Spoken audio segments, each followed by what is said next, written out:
afternoon. This is Dame Eleanor. Welcome back to the studio. This afternoon we're back with the buckram. We're going to apply the mull to the buckram foundation. Woven linen. And I've put several rows of basting stitches holding 3 layers together. I had intended originally to grade the seam allowances down, but unfortunately I made the mistake of sticking the layers together by pressing them with the iron so they were essentially glued together before I allowed for cutting down the seam allowances. So that's all right. I have cut it down to the seam allowance on the pattern, and so it fits right within those dimensions. Less seam allowance because we don't want the bulk. Okay, so that looks pretty good. So we've got that. And now this is going to be the lining fabric. I may have shown you this already, but this is the lining fabric that's going to be on the inside. All right, and all the bodice pieces will get this lining just because linen is very comfortable next to the skin. All right, so we've got everything basted down. Everything's fairly smooth. I think it looks pretty good. And so we'll turn it over. And here's our layer of mull, as you can see on the back side. Now, what I'm going to do is mark this out. I don't really need to mark it out, actually. What I need to do is I can go ahead and put this here, and then we are going to, well, more or less upholster this. But what I want to do is to get my chalk, and I want to draw the outline like this.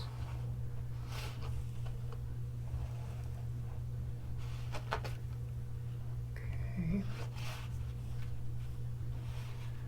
And the reason I'm doing this will become apparent in a minute.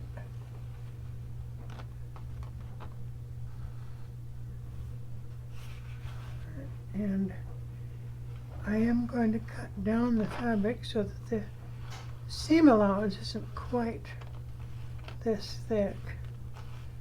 Whoops. There. And it's got to come all the way over to here. I just want to make sure I've got enough. All right. So now there you see there's our shape. So I'm going to cut that down so that there's about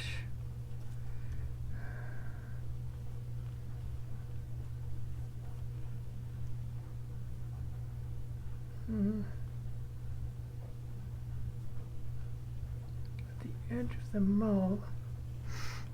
So look here. I think, what is it, darling? What is it? I think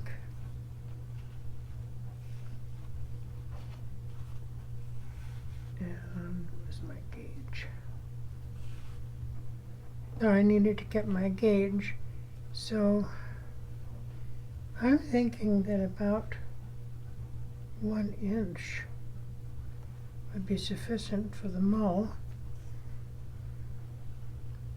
And then that's going to put it staggered with this. We could do the fabric and the inline lining.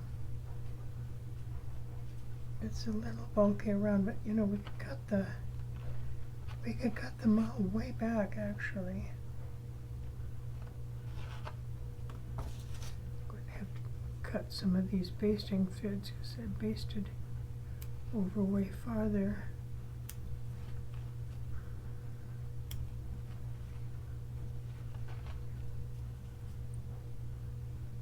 And the pattern, so we just snip some of those. That's all right, there's plenty there to hold it in place. Snip, snip.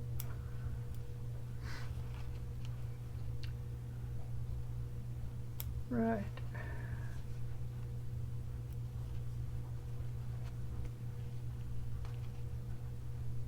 Snip and snip. All right. So I think doing that, I'm going to cut this down quite a bit. Get my ruler. To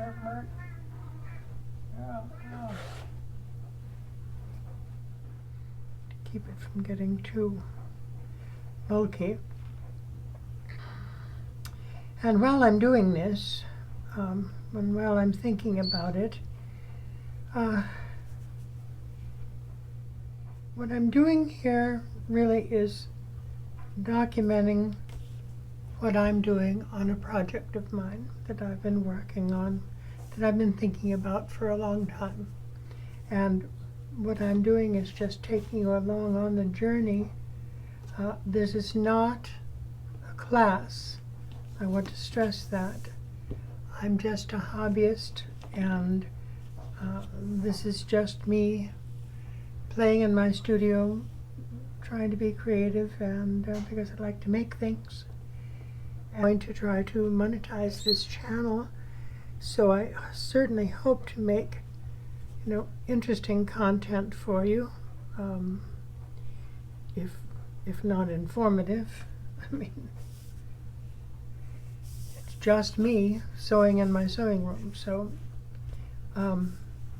if you enjoy that, if you consider that sort of ASMR sort of entertainment, then please join me. I don't know how often I'm going to be able to post. I will try my best to post at least a couple times a month. It may be less. It really depends on the progress on the project. How far I get, if there's anything interesting that I'm doing. This marking and shaping, this is, I'm sure, not particularly interesting. I myself am not naturally one of those people who talks a lot.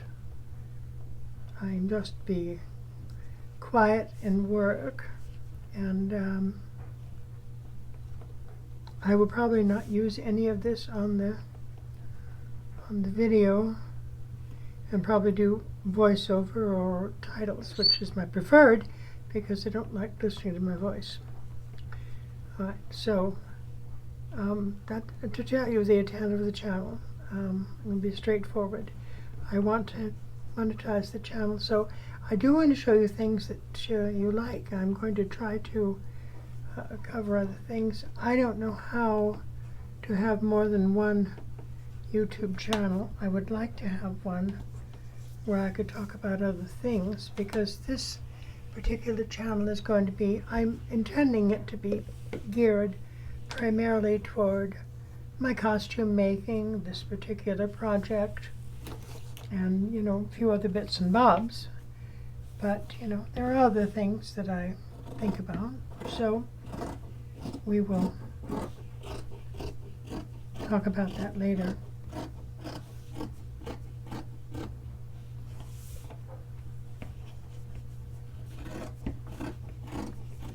I guess sometimes people like to watch old people do things, maybe because people don't do it so much anymore. But I myself follow an old gentleman called the Curmudgeon, and he has a weaving program, and I've been following for years. And he's, obviously in the Midwest someplace, and enjoys his weaving, and people enjoy watching him. I put him on because he makes marvelous company while I'm doing something like this. So I don't know whether I'm being marvelous company or not, but if that helps you, or if you enjoy just sitting there watch me work, please be my guest. I am not quite as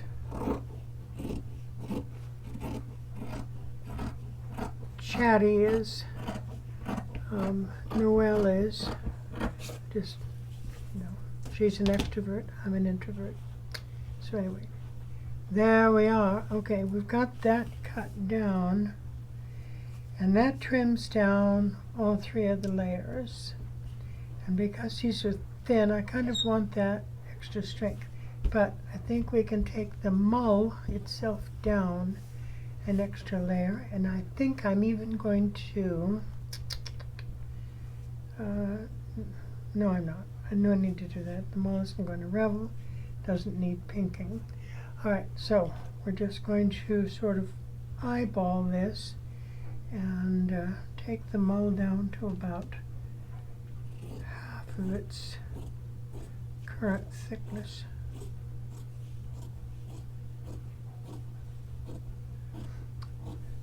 That makes something of a little bitty ridge, but the lining, I think,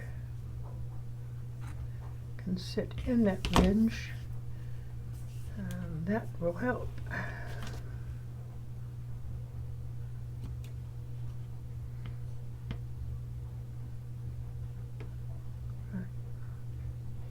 I'm having to snip some of the basting threads in order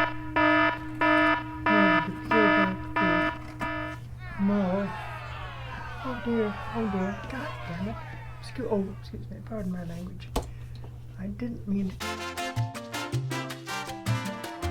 Well, it's going to be a near thing. Damn it. Damn it, I didn't mean to cut that off.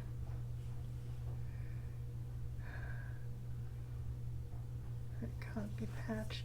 Oh, just ruined that piece. Alright. Calm down. We've got more silk, fortunately.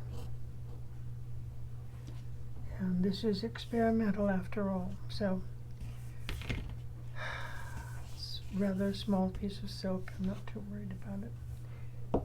So paying better attention instead of focusing on trying to talk, I'm just going to do there. Poco will talk. Listen to Poco. Isn't that right, baby girl? Poco will talk. Listen to Poco. Isn't that right, baby girl? Go, go, go, go.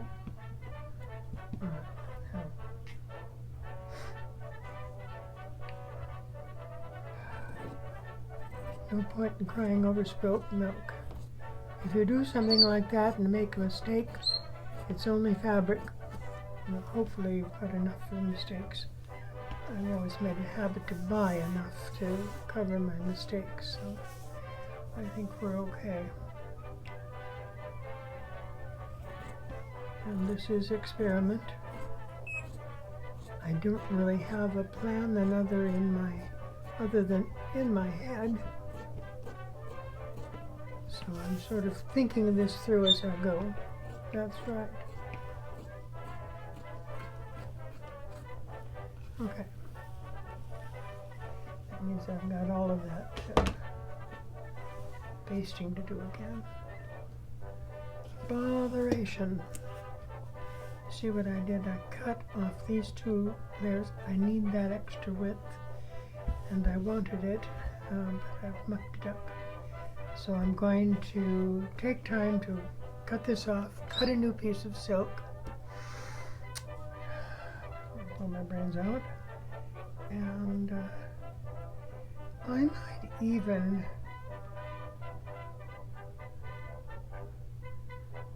go ahead and put this on. Anyway, let me work on this dilemma and I'll be back. Good afternoon, this is Dame Eleanor.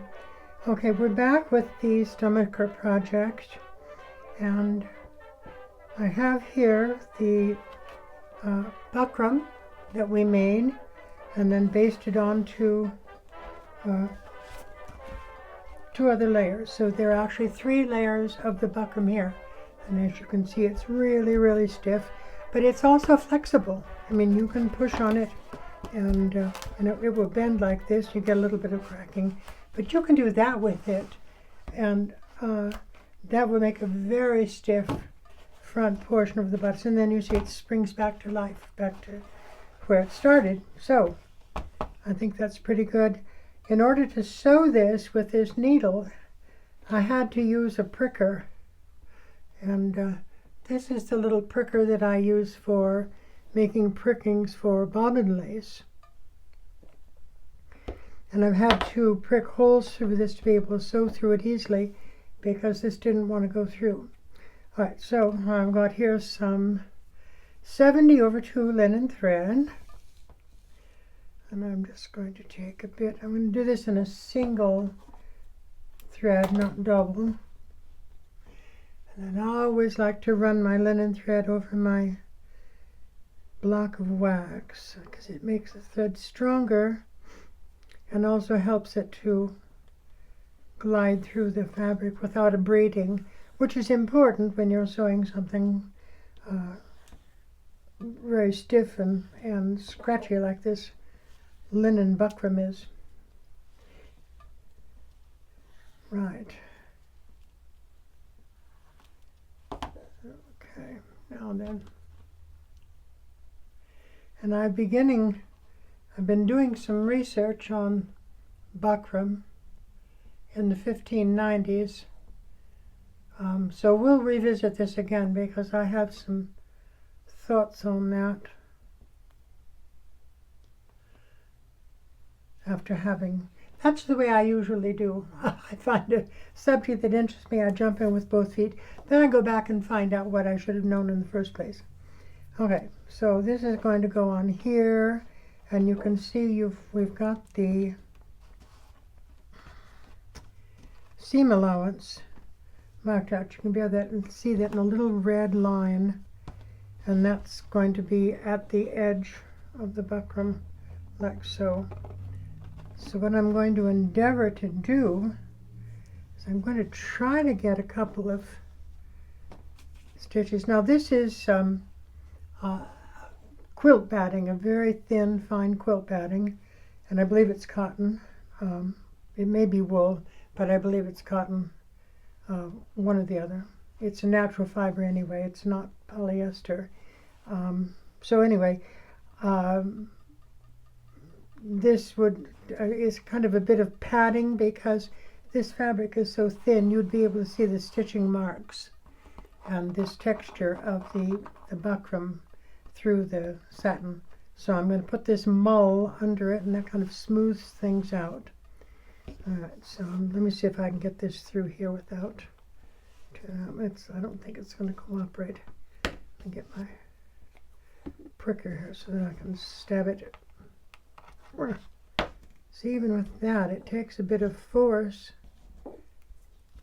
and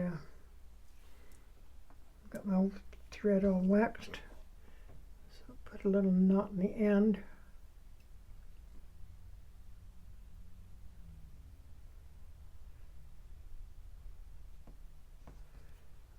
Right,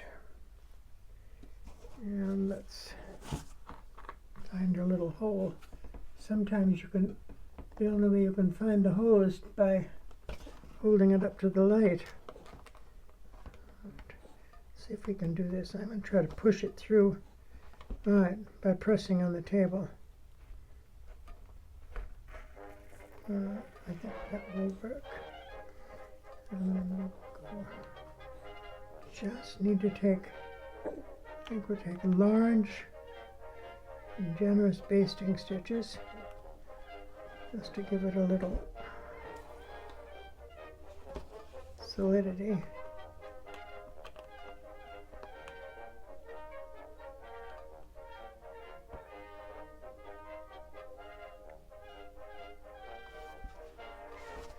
I'm wondering if even those little bumps would show through. I've got a little scrap of silk here. Let's look at this.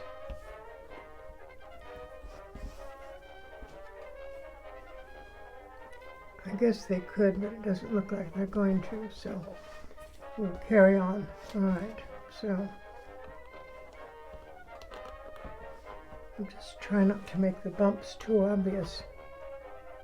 And I'm just inserting the needle from the back side and then pressing down gently on the table or on the buckram to force the needle up through it, because it is so rigid. I can do it a little bit. I wiggle the needle a little bit.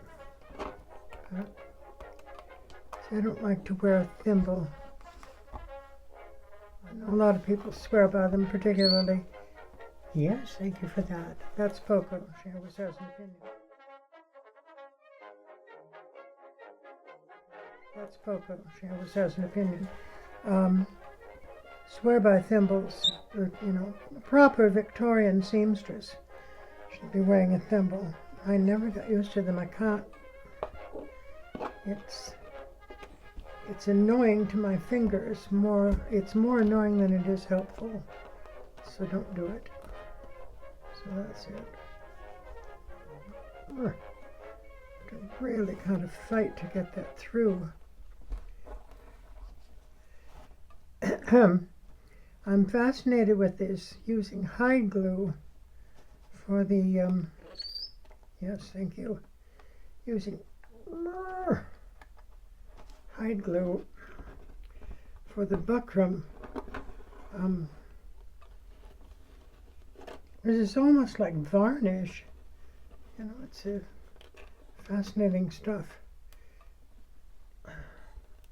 Water soluble, of course, and it reacts to heat also. I'm told that when it's worn like this, that the buckram will conform to the shape of the body. So I guess that's all right.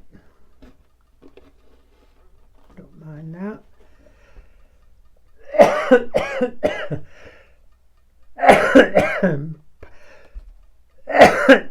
Pardon me, a little coughing fit there. I have COPD. I've been diagnosed with. Sometimes I get these spasms and coughing fits. Doesn't mean anything. It frightens the girls at the office. But I tell them to pay no mind, because it's like my catarrh or something like that. I apologize for that. I had to step away for a moment, take some medicine. Sometimes I get to coughing.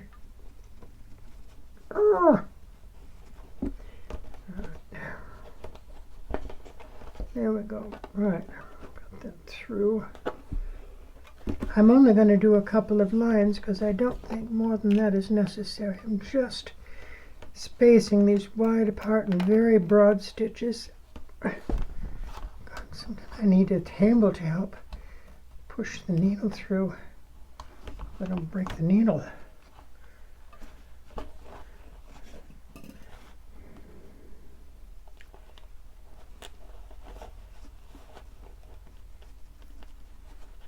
It helps if I wriggle it a little bit.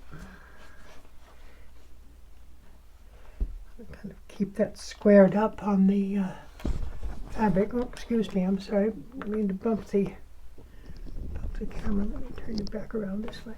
All right. Sorry, I forget I'm supposed to be performing here, which means that y'all have to be able to see what I'm doing. Well, thank you. That's Poco. Here's my... That's Poco. Here's my... Yes. I love you too. So she gives kisses when I tell her name. She's my little African gray parrot. And she loves to help out in projects and supervise and see what's going on. She likes to be right in a position on my shoulder where she can see the world. So she's my little shop helper. She has a chair over there, an office chair that she sits on normally, but she'd much prefer being here on the shoulder. After all, that's where the center of the action is. Ouch. Earth.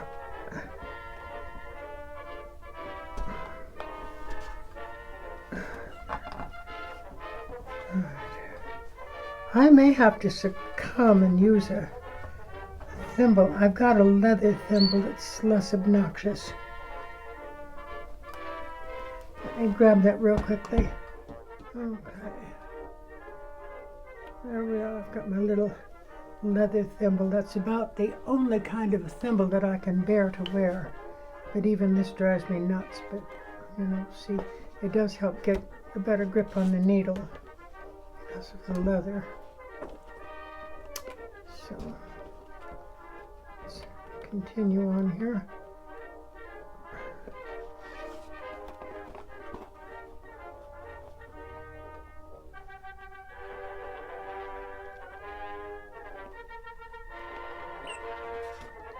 That's right. I think we need to get a new thread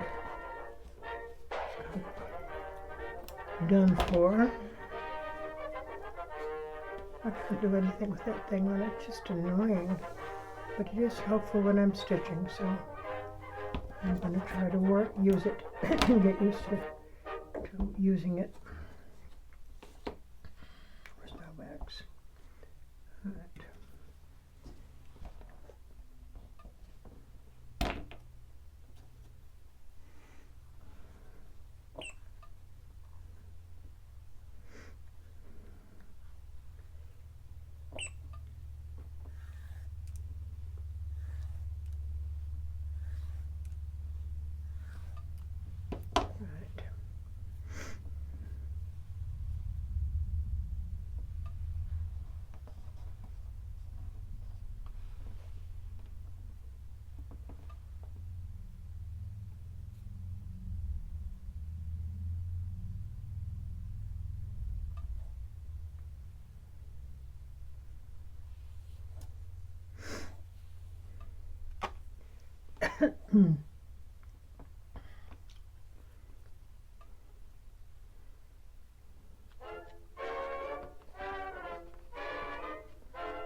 Go back to the thimble again and see how we get on.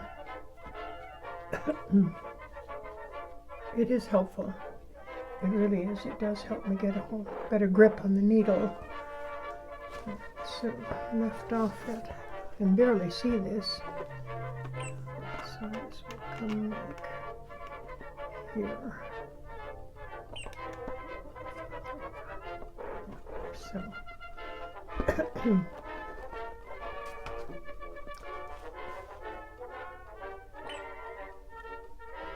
I don't know if this is historically accurate or not. I do know in some senses it is, but I don't really have documentation for it.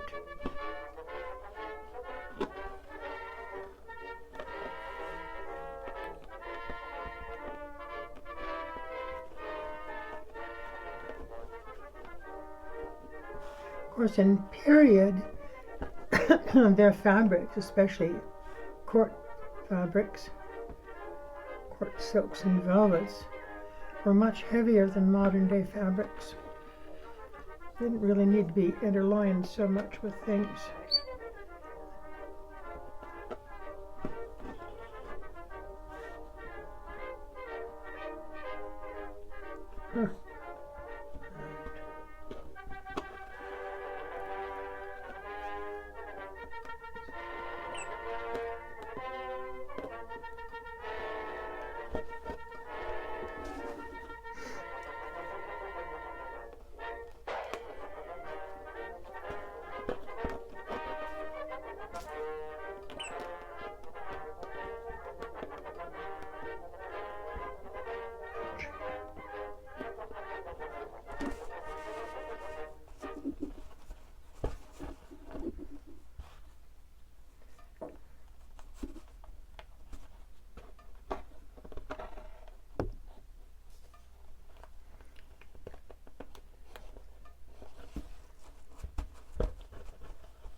think that's sufficient to hold it there while we stitch it on.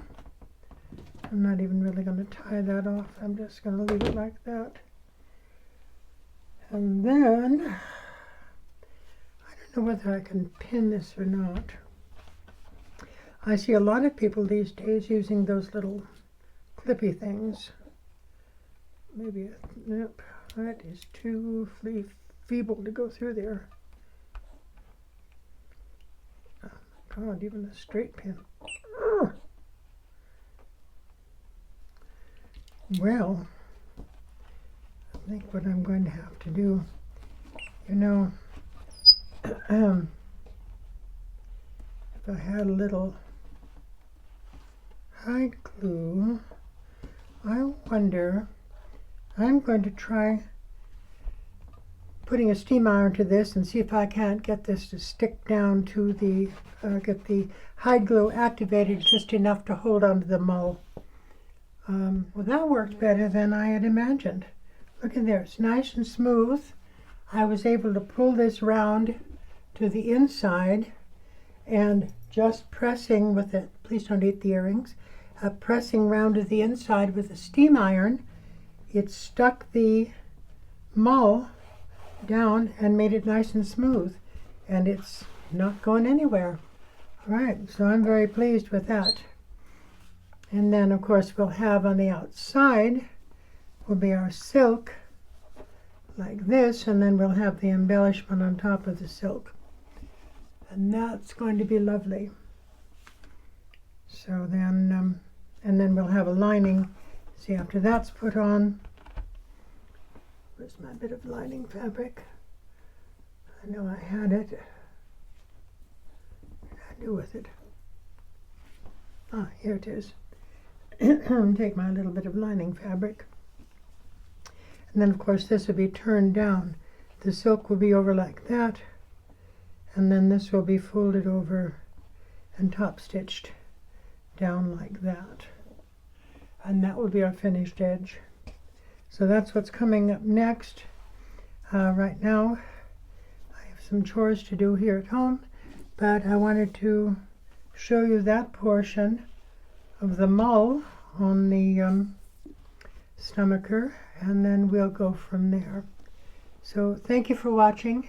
That's all for today from Dame Eleanor's studio and from Poco, and I'll see you again soon.